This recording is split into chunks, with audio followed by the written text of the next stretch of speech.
when the worst blizzard in 40 years trapped a mother dog and her newborn puppies beneath a collapsed overpass outside Fort Bragg, she was the only person desperate enough to crawl into the wreckage. She didn't expect a Delta Force team to arrive. She didn't expect their commander, a man called Sergeant Major Elias Kane, to drop to his knees in the snow beside her and say, "Tell me what you need." She didn't expect the 6 puppies to need round-the-clock care at his compound because no veterinary facility would take animals under her supervision. She didn't expect the way his hands shook when he held the smallest puppy against his chest, or the scar that split his left palm from a mission he refused to name, or the fact that he was quietly dying from a toxin no military doctor could identify. She didn't expect to fall in love with a man whose body was failing while hers was finally learning to fight. What happens next will shatter you, and then put you back together. Rain first, then ice. Then the kind of cold that stopped being weather and became violence. Nora Ellison crouched at the mouth of the drainage culvert beneath the collapsed overpass on Route 24, 2 miles east of Fort Bragg's back gate, and listened to a dog scream. Not bark, not whimper, scream. The high, throat-torn sound of a mother animal who understood that her babies were dying and could do nothing about it. The temperature had dropped to 9 degrees. The wind chill made it -12. Nora's fingers were so numb inside her soaked gloves that she couldn't feel the concrete lip she was gripping. But she could feel the cold itself, that bright, specific burn that started in the knuckles and climbed toward the wrist like a fuse. She pulled her headlamp down tighter and crawled forward. The culvert was 4 feet in diameter, partially crushed where the overpass section had buckled, and filled with 6 inches of frozen runoff. Her knees broke through the ice crust. Water soaked her jeans instantly. Behind her, the 911 dispatcher had told her animal control would respond when conditions allowed. The county shelter had told her they couldn't send anyone into a structural collapse zone without an engineer's clearance. The emergency vet clinic on Bragg Boulevard had told her, politely, carefully, that Dr. Nora Ellison's name was flagged in their system, and they could not accept animals under her care. So she was alone, in a culvert, in a blizzard, talking to a dog she couldn't see. "Easy, Mama. Easy. I'm coming. I'm not going to touch your babies until you say it's okay." The screaming stopped. A low, guttural growl replaced it. Warning, not aggression. Nora recognized the difference the way she recognized her own heartbeat. 26 months ago, she had been a licensed veterinary surgeon with a thriving practice. Now she was a disgraced former nurse with a revoked license, a felony animal cruelty charge on her record, dismissed but never expunged, and a reputation that made every clinic in Fayette County treat her name like a chemical spill. She kept crawling. Her headlamp caught the dog's eyes first, wide, gold, terrified, and then the body, a brindle pit bull mix, maybe 60 pounds, lying on her side in the frozen water with 6 puppies pressed against her belly. The puppies were hours old. Their eyes were sealed shut. 3 of them were moving, 3 were not. Oh God. Nora stripped her gloves off with her teeth and reached for the closest still puppy. Its body was cold and rigid. Dead. She checked the second. Dead. The third. She pressed 2 fingers against the tiny ribcage and felt something. A flutter. Barely there. A heart beating once every 2 seconds. The body shutting down organ by organ in a last, desperate attempt to preserve the brain. No. No, you don't get to go. Not tonight. She unzipped her coat, pulled up her sweater, and pressed the puppy against her bare stomach. The cold of its body against her skin made her gasp. That same bright burn. But now it came from something alive, something that needed the warmth more than she did. She held it there with one hand and reached for the mother's head with the other. "I need you to trust me." "Can you do that?" The dog's growl faded. Her tail moved once, weakly, against the frozen water. Permission. Nora was pulling the second living puppy free when she heard the vehicle. Not a car. Something heavier. Diesel engine, aggressive tread pattern on ice. The kind of sound that military vehicles made when they weren't trying to be quiet. Doors opened. Boots hit frozen ground. Voices. clipped, efficient male. Then a flashlight beam cut through the culvert and hit her full in the face, and a voice said, "Ma'am, are you injured?" She couldn't see him. The light was too bright. She shielded her eyes with her free hand, the one not holding a dying puppy, against her bare stomach, and said, "I'm not injured. I'm working." "Turn that light down before you spook the mother." Silence. Then the beam dropped, angling toward the ground, and the voice came again, lower, closer. He was on his knees at the culvert entrance, she realized. He had gotten down without her hearing him move. How many alive? 4. 3 puppies and the mother. 1 puppy is hypothermic and crashing. I need heat, I need towels, I need a vehicle with a running engine, and I need someone who can carry a 60-pound dog without triggering a bite response. Are you capable of that, or do I need to do it myself? She heard him exhale. Not a sigh. Something harder, something that sounded like recognition. "Sergeant Cole, get the warming kit from the truck. Rodriguez, I need every dry towel and MRE hand warmer in the loadout. Move." Feet scrambled. Nora pressed the fading puppy harder against her skin and felt the flutter weaken. She started rubbing its chest with her thumb, tiny, fast circles, stimulating the heart from the outside. "Stay," she whispered. "Stay, stay, stay." He crawled into the culvert. She heard his knees crack through the same ice crust hers had, heard the water soak into whatever he was wearing, and he didn't make a sound about it. He came up beside her and stopped, close enough that she could smell him, cold air and gun oil and something clean underneath, like soap that had survived a long day. His hand appeared in her headlamp's glow. She saw the scar first, a thick white line that split his left palm from the base of his index finger to his wrist, bisecting the lifeline like a road through a map. The hand was steady. It reached toward the mother dog slowly, palm up, fingers loose. "May the 1st, he said. To the dog. The mother sniffed his hand. Her tail moved again. He placed his palm against her neck, gentle, and Nora watched the dog's whole body relax into the touch, the way animals relaxed when they recognized someone who understood what gentleness cost. "I'm Sergeant Major Elias Kane," he said, still looking at the dog. "My team is running winter road clearance for the base. We heard you on the emergency channel. Nora Ellison.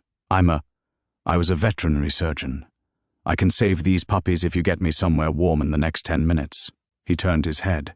She saw his face for the first time in the weak light, hard jaw, dark eyes, a mouth set in a line that looked permanent. Mid-30s. The kind of face that had been handsome before something carved the softness out of it. "My compound is 4 minutes from here," he said. "I have a medical bay with heat, light, and power. Will that work?" "Yes."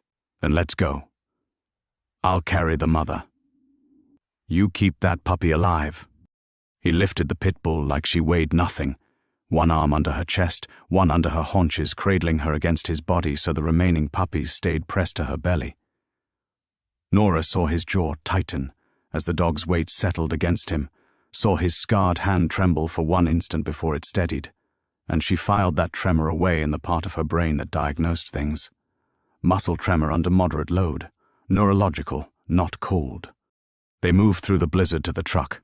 His men had the heat blasting, the back seat cleared, towels laid out. Nora climbed in with the puppy still against her stomach and said, "Drive smooth. No sudden stops. If that puppy's heart resets wrong, we lose her." Elias Kane got behind the wheel and drove 4 minutes through a blizzard as if the road were made of glass and the truck were carrying nitroglycerin. Not once did the vehicle jerk. Not once did his speed exceed what the ice could forgive. When they reached the compound, a cluster of low buildings behind a security fence, he carried the mother dog inside while Nora carried the puppies against her body, all 4 of them now, skin to skin, the cold burn of their tiny bodies a promise she refused to break. His medical bay was military grade. Steel table, overhead surgical light, warming blankets, 4 supplies. Nora laid the puppies on the warming blanket, positioned the mother beside them and went to work. Elias stood at the door. His men gathered behind him. Nobody spoke. She lost the smallest puppy at 11:47 p.m. Its heart stopped mid-rub and would not restart. She tried for 4 minutes, chest compressions with her pinky finger, mouth to snout, breathing on a body the size of her hand, and then she stopped, because she knew the difference between fighting and refusing to let go, and the second one helped no one. "I'm sorry," she said to the mother dog. Then to herself, almost silently, "I'm sorry." She didn't cry. She hadn't cried in 26 months. She turned to the 3 surviving puppies and kept working. At 1 a.m., all 3 were stable, warm, nursing. The mother dog was hydrated, fed, and sleeping with her nose against Nora's knee. Nora sat on the concrete floor with her back against the wall and her ruined coat in a pile beside her and realized she had nowhere to go. Her apartment lease had ended 2 weeks ago. She had been sleeping in her car, which was now buried under 14 inches of snow on Route 24. Elias appeared in the doorway. He had changed into dry clothes, dark shirt, dark pants, but the scar on his hand was still visible, and his left arm hung at his side in a way that suggested he was managing pain he had no intention of mentioning.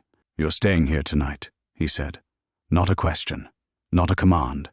A fact, stated without pressure. Then he added, "There's a room down the hall. Lock works from the inside. I'll leave a key on the table." She looked up at him. "You don't know me. You crawled into a collapsing culvert in a blizzard for a dog you'd never met. I know enough." He set the key on the table and left. Nora stayed on the floor with the puppies. She didn't use the room. She didn't sleep. She sat with her hand on the mother dog's ribs, feeling each breath, counting heartbeats, and thinking about the man whose scarred hand trembled under 60 pounds of weight. By morning, the blizzard had buried the county. Power was out across half of Fayetteville. The roads were impassable. Nora couldn't leave, and the puppies couldn't survive being moved. Elias came in at 0600 with coffee and said, "They need you. Stay as long as they need you. Your people won't want a stranger in their compound. My people watched you try to breathe life into a puppy for 4 minutes last night. You're not a stranger." She took the coffee. Their fingers didn't touch. By the second day, his men were calling her Doc. By the third day, she was Doc Nora. Sergeant Cole, a 6'4" weapons specialist built like a refrigerator, sat on the floor beside her for 2 hours feeding a puppy with an eyedropper and whispering, "Come on, little man, work with me here." Rodriguez, the team medic, brought her supplies from the base clinic without being asked and said, "Sergeant Major told us what happened with your license. We looked it up. The charges were dismissed. Whoever did that to you was lying." Nora's hands went still. "How much did he tell you?" "Nothing. He doesn't do that. He just said, 'She's a doctor. Treat her like one.' We did the rest ourselves." She looked down at the puppy in her hands and felt something crack in her chest. Not breaking, not yet, but shifting. The way ice shifts before it moves. She didn't see Elias for most of each day. He was running operations, coordinating base storm response, managing his team's deployment schedule, doing whatever Delta Force commanders did during natural disasters. But every night, at exactly 2200, he came to the medical bay. He sat on the floor across from her, his back against the opposite wall, his scarred hand resting on his knee, and he watched her work. He didn't talk. She didn't ask him to. But on the 4th night, when the smallest surviving puppy, the one she had pulled back from the edge, started to gain weight, Nora held it up and said, "She's going to make it." And Elias Kane, Sergeant Major, Delta Force, a man whose face looked like it had been carved from something harder than wood, closed his eyes and pressed his scarred hand against his chest and said, "Good." His hand was shaking. "On the 5th night," she asked, "Your hand, the tremor, how long?" He opened his eyes, looked at her. For a long time, he said nothing, and she thought he would deflect the way soldiers always deflected, with humor, with silence, with a door closing. Instead, he turned his palm up so the scar caught the light. 14 months. Exposure to an organophosphate compound during an extraction in Syria. The toxin bonded to my nerve tissue. Military doctors say it's progressive. Peripheral neuropathy now. Eventually central nervous system involvement. Eventually... He stopped. It's classified. The compound doesn't officially exist, so the poisoning doesn't officially exist, so the treatment doesn't officially exist. Is anyone trying to treat it? Everyone who's tried has made it worse. She set the puppy down. She crossed the room. She knelt in front of him, closer than she'd been, and held out her hand, palm up. May I? He looked at her hand, then at her face. He placed his scarred palm against hers. The tremor transferred through his skin into hers, a vibration she could feel in her teeth, in her bones, that cold burn frequency she recognized from the first night, from the puppy's fading heart, from every dying thing she had ever touched. But this was warm. I've seen this before, she said. Not this compound, but this mechanism. There's an enzymatic pathway. I published a paper on organophosphate nerve damage in animals 3 years ago. Before everything happened, before the charges, I know, he said. I read it. She went still. What? Rodriguez found your name. I read everything you've published. I wasn't looking for a doctor. I was looking for the person who would crawl into a culvert at 9 degrees for a dog. But when I read that paper, I thought she would understand. Understand what? What it's like to have something inside you that's killing you, and no one believes it's real. She was still holding his hand. The tremor hadn't stopped, but her grip was steady around it, and for the first time in 26 months, she wasn't thinking about what she had lost. She was thinking about what she could still do. She didn't let go. He didn't pull away. They stayed like that. Her kneeling, him sitting, their hands pressed together, the scar against her palm like a secret written in a language only her body could read, until the mother dog nosed between them and licked Nora's wrist, and they both exhaled at the same time. And Nora thought, this is the most dangerous thing I have ever done. Not the culvert, not the blizzard. This, on the 6th night, the compound was quiet. His team was deployed to the base for overnight storm operations.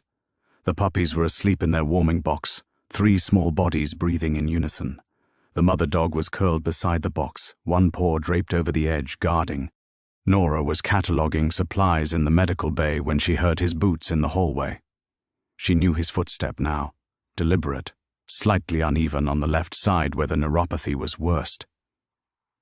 He appeared in the doorway wearing a dark t-shirt and fatigues, his dog tags hanging against his chest, his hair damp from a shower, and that scar on his left hand catching the overhead light.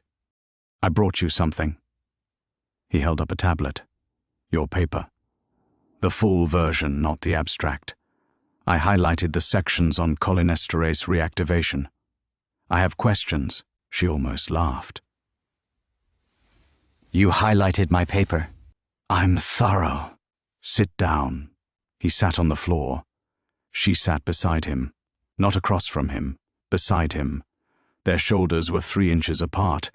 She could feel the warmth of his body through that gap like a current. She took the tablet and started explaining the enzymatic pathway, how organophosphate compounds inhibited acetylcholinesterase, how the nerve damage became self-perpetuating once the enzyme was permanently bonded, how the standard oxym treatments worked on fresh exposure but failed on aged compounds. He listened. He asked questions that proved he understood biochemistry far better than any infantry soldier should. Where did you learn this? She asked. My mother was a research chemist. She taught me to read journals the way other parents taught kids to read comics. Died when I was 16. Brain tumor.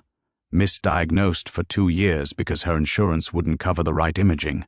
The parallel hit Nora in the chest. A woman whose expertise was ignored because a system decided she didn't matter enough. She closed the tablet and looked at him. Elias. It was the first time she had used his name. He turned his head, and his eyes were dark, and his mouth was slightly open, and the distance between them was 3 inches and closing. I can help you, she said. The treatment I described in that paper, it was theoretical for humans, but the mechanism is identical. I need a lab. I need time. But I can synthesize a reactivation compound that targets aged organophosphate bonds specifically. You can't practice. Your license. I don't need a license to do research. I need a lab and someone who trusts me. I trust you. You don't know what I was accused of. I know the charges were dismissed. They were dismissed because there wasn't enough evidence to convict. That's not the same as innocence. Not to anyone who matters. He shifted his body toward her. The 3 inches became 2. She could see the pulse in his throat, steady and strong despite the tremor in his hand. "Tell me," he said, "when you're ready." Not before. She looked at his mouth. She looked at his scar.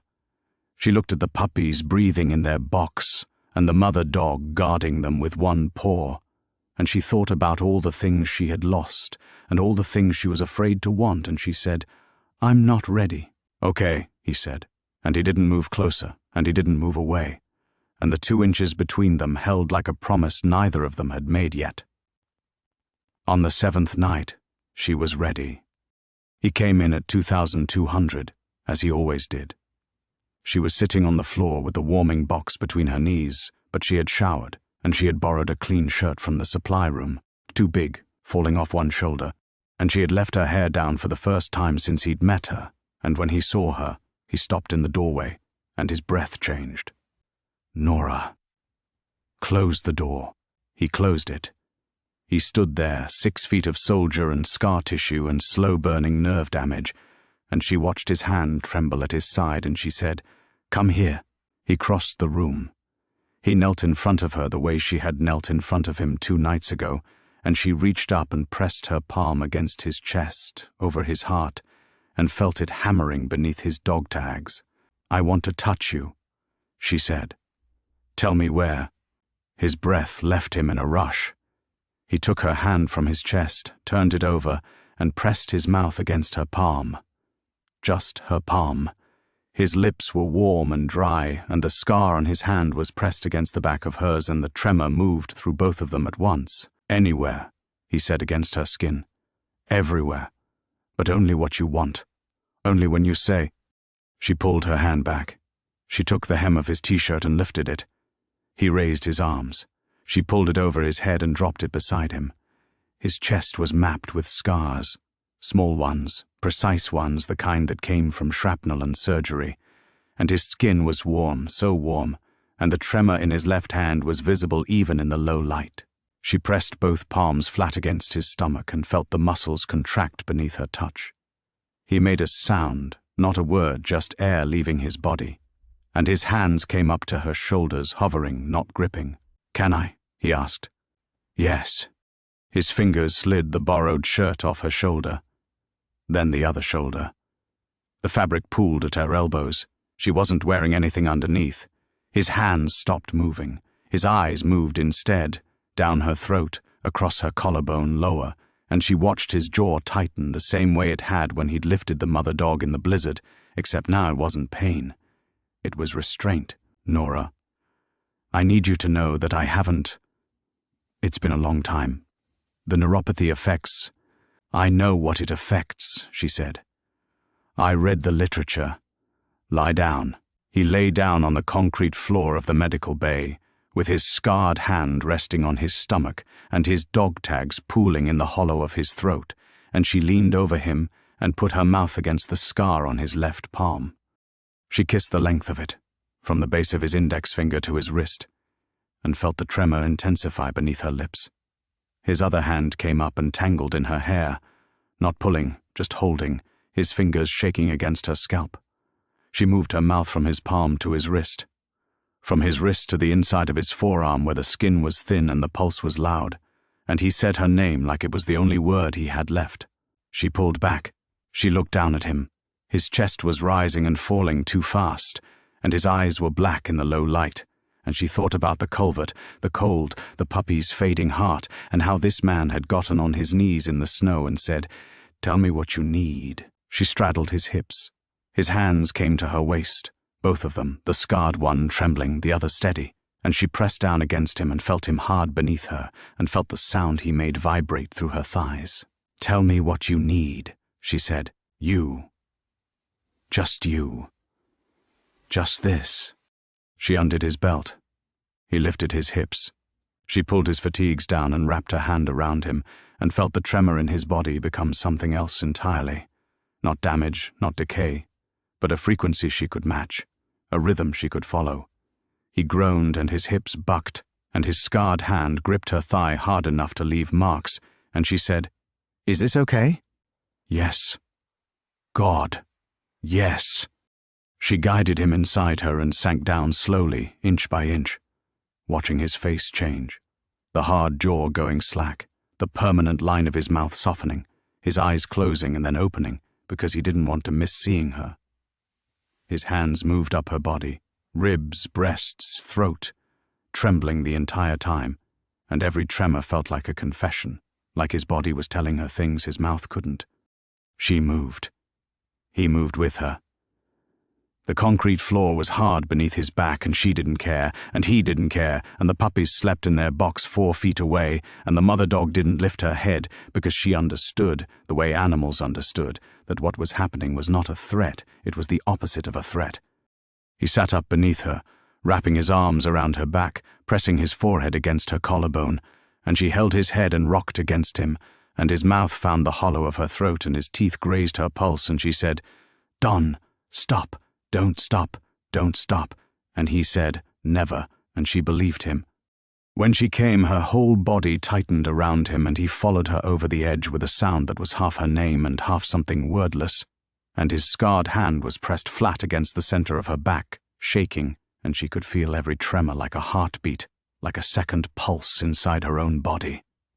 They stayed like that, upright, tangled, breathing against each other's skin, for a long time. Then he pulled back and looked at her, and his mouth opened and nothing came out, and she thought he was going to say something enormous, but instead he just pressed his lips against her forehead and stood up and pulled his fatigues back on and said, "I need to check the perimeter." And he left. She sat on the floor in the borrowed shirt with her body still humming and thought, he ran, and then she thought, no. He retreated. There's a difference. A retreat means you plan to come back. The next morning he came back. He stood in the doorway of the medical bay at 0600 with coffee in both hands and a look on his face that she could only describe as wrecked, not with regret, but with want. He wanted to cross the room. He wanted to touch her. She could see it in every line of his body. But he set the coffee on the table and said, "Last night, was that? If you ask me if I'm okay, I will throw this puppy at you." He almost smiled. Almost. The corner of his mouth moved 1 millimeter. "I was going to ask if you want me to stay. I want you to stay." He stayed. He sat on the floor beside her. He didn't touch her. He drank his coffee and watched the puppies nurse and said nothing, and the silence was so careful, so deliberate, that Nora wanted to climb into his lap and destroy it. She didn't. Not yet. At noon, Rodriguez came in to check the mother dog's hydration, saw them sitting side by side on the floor, and said absolutely nothing. But 10 minutes later, Sergeant Cole appeared in the doorway, looked at Nora, looked at Elias, and said, "Doc, can I talk to you?" Medical question. She followed him into the hallway. Cole crossed his arms and said, with the gravity of a man delivering a tactical briefing, "He hasn't slept in 3 days. I know. He doesn't sleep. The tremors keep him awake. The only time I've seen him close his eyes in 14 months was the night you saved that puppy." "What are you telling me, Sergeant?" Cole's face was absolutely serious. "I'm telling you, Doc, that if you want that man to sleep, you're going to have to exhaust him. Physically, completely. I'm talking dead to the world, can't lift his own arms exhausted." Nora stared at him. "Are you giving me a prescription? I'm giving you a tactical recommendation. The man's body won't shut down unless his brain does first. You figure out how to shut his brain down." He turned and walked away. Nora stood in the hallway with her face burning and her heart hammering and thought, "I can do that." That night, she didn't wait for 2200. At 2100, she went to his room. She knocked. He opened the door in a t-shirt and shorts, his dog tags hanging against his chest, his scarred hand gripping the doorframe. "Nora?" She put her hands on his chest and pushed him backward into the room and kicked the door shut and said, "Lie down." He lay down. She pulled his shirt off. She pulled her own shirt off. She spent the next 2 hours learning every scar on his body with her mouth and her hands and her teeth, and every time his hand trembled against her skin, she pressed harder, closer, more, until the tremor wasn't a symptom anymore. It was a rhythm, their rhythm, and she matched it with her hips and her breath and her voice saying his name until he couldn't say hers back, until his body gave out beneath her in a full system shutdown that wasn't collapse but surrender. He slept. For the first time in 14 months, Elias Kane slept, his scarred hand resting on her hip, his face pressed against her shoulder, his breathing deep and even and real. Nora lay beside him and felt the tremor in his hand slow to almost nothing against her skin and thought, this is the cure, not the enzyme, not the lab. This, stillness, safety, the animal knowledge that someone is guarding you while you rest. In the morning, he woke up, and his hand was still on her hip, and he looked at her with an expression that was so open, so unguarded, that she almost couldn't stand it. Stay, he said. I'm staying. Okay. He paused. What do you want for breakfast? Whatever you're having. He kissed her shoulder once. Then he got up, put on clothes, and made her breakfast. He didn't ask what last night meant. He didn't define it. He gave her space to decide, and the space itself was the most intimate thing he'd ever given her. But the tremor was getting worse. She noticed it over the next 3 nights. Each evening, his left hand shook harder than the night before. The neuropathy was progressing. During their 4th night together, she woke at 0300 to find him sitting on the edge of the bed, his scarred hand clenched into a fist, his jaw locked, his breathing shallow. The tremor had spread to his forearm. Elias. It's fine. It's not fine. Show me. He unclenched his fist. His fingers spasmed open, the scar stretching white across his palm, and she could see the tremor moving up his arm toward his shoulder. Central nervous system involvement. The toxin was advancing. She took his hand between both of hers. The tremor vibrated through her palms and up her wrists, and she held on tighter and said, I need to tell you something. Tell me. The crime I was accused of. The animal cruelty charge. A colleague, a man named Dr. Martin Voss, was running an unlicensed pharmaceutical testing lab using shelter animals. I found out. I reported it. He retaliated by framing me, falsifying records to show that I was the one injecting unapproved compounds into patients. My license was revoked pending investigation. The charges were eventually dismissed, but the licensing board never reinstated me because Voss sits on the State Veterinary Review Committee. He has the power to block any appeal I file. She stopped. She waited for the thing she always waited for, the flicker of doubt, the careful distance. The moment when someone decided that where there was smoke, there must be fire. Elias said, what was he testing? Organophosphate-based compounds, experimental nerve agents. He was selling the data to defense contractors. The silence that followed was absolute. She watched his face change, not with doubt, but with recognition. The same recognition she'd heard in his exhale in the culvert. The same frequency. The compound that's killing me, he said slowly. You think it came from the same research? I think it's possible. The mechanism matches. The molecular profile matches. And Martin Voss's primary contractor was Greystone Defense, which holds the exclusive medical support contract for JSOC operations in the Syrian theater. How long have you known this? Since the night you showed me your palm and told me what happened in Syria. But I didn't want to tell you until I was sure, because if I'm right, it means the man who destroyed my career is the same man who's destroying your body, and that sounds like a conspiracy theory and I can't afford to sound crazy. Not again. He turned his hand in hers so his scarred palm was facing up. The tremor had slowed, not because the neuropathy had improved, but because his body was choosing in this moment to be still for her. You don't sound crazy, he said. You sound like the only person who's ever told me the truth. They talked until dawn. She explained the enzymatic pathway in full, how Voss's compound was designed to create permanent cholinesterase inhibition, how the aging process made standard oxime treatments useless, but how a modified reactivation protocol, using a nucleophilic agent she had identified in her animal research, could theoretically break the aged bond and restore nerve function. She needed a lab.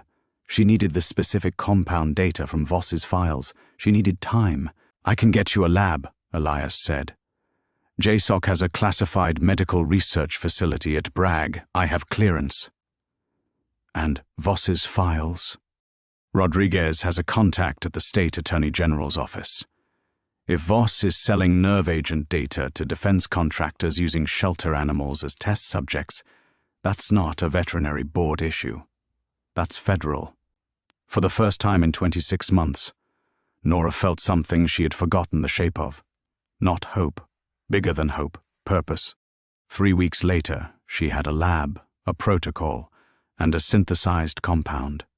She also had 3 healthy puppies, a mother dog who followed her everywhere, and a man whose left hand trembled against her skin every night while she held him and counted the hours until the treatment was ready.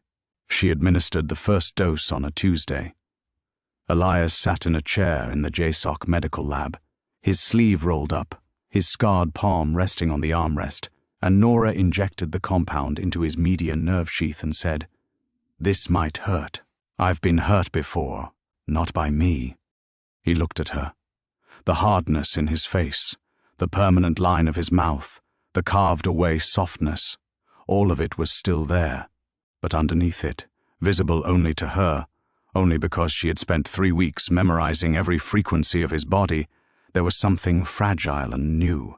"Nora," he said, "whatever happens, whatever this does or doesn't fix, I need you to know that I low." His left hand seized, his whole arm locked rigid, the scar turning white, the tremor exploding from a vibration into a convulsion.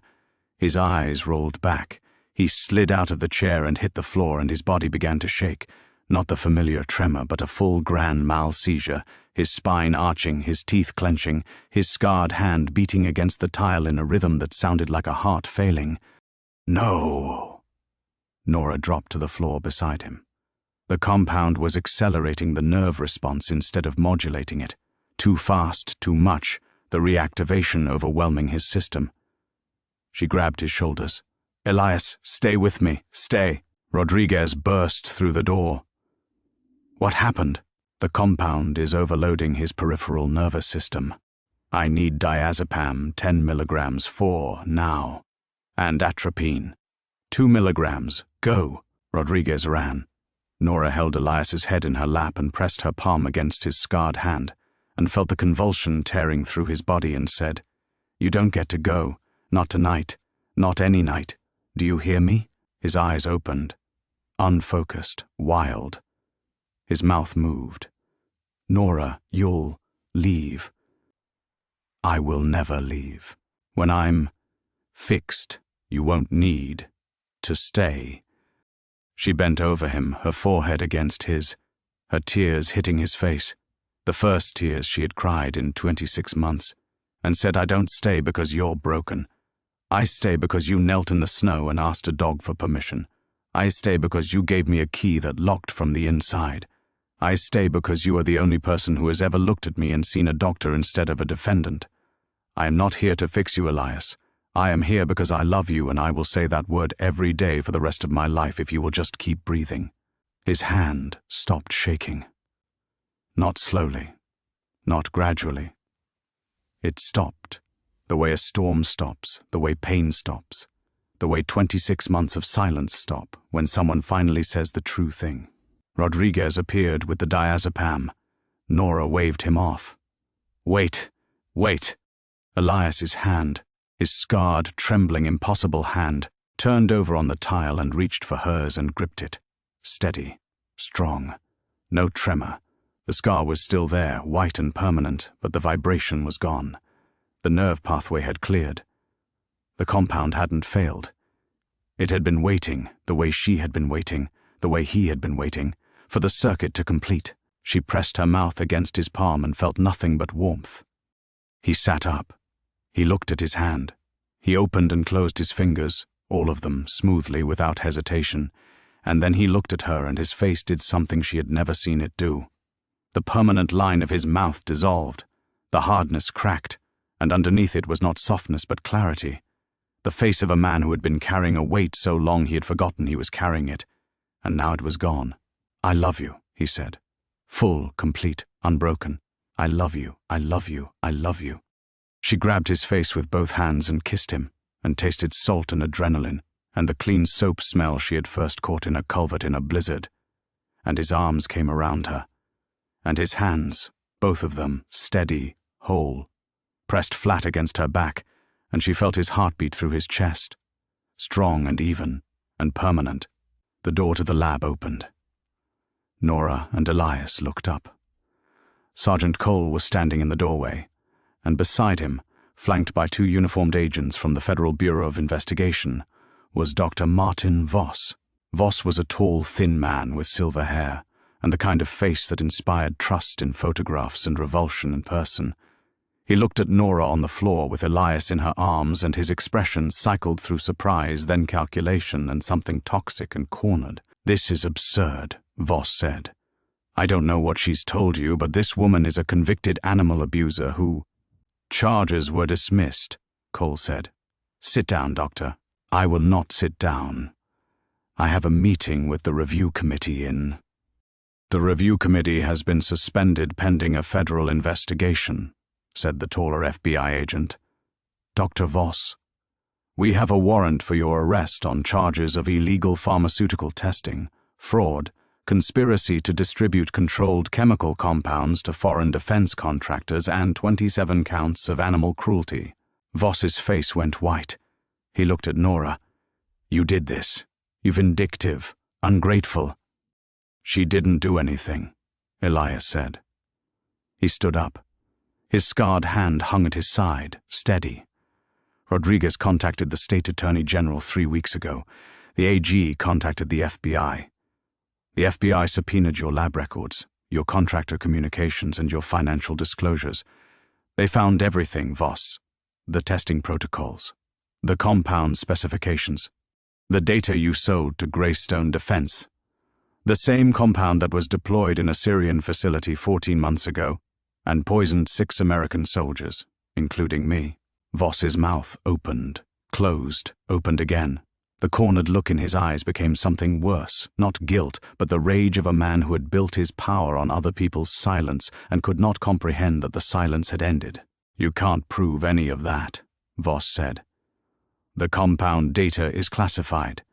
The military won't—" "The military declassified it this morning," Elias said. "I filed the request myself. Full disclosure. Every deployment, every exposure, every soldier affected. Your name is on every page." Voss turned toward the door. Cole stepped in front of it. The FBI agents moved forward. One of them took Voss's wrist and said, "Dr. Martin Voss, you are under arrest. You have the right to remain silent." "This is her fault," Voss said, his voice rising. "Everything I built she destroyed. She was nobody, a clinic vet, a nobody who couldn't keep her mouth shut about things she didn't understand, and I made one phone call and ended her career. And she should have stayed ended." "You framed her," Elias said. "You falsified records. You destroyed a woman's career and reputation to protect a weapons program that poisoned American soldiers.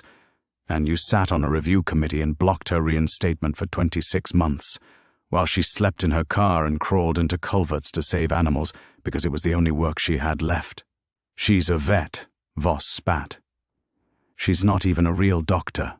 "She's the only doctor who could save my life," Elias said. "She's the only doctor who tried." Cole put his hand on Voss's shoulder and turned him toward the door. The FBI agents cuffed him.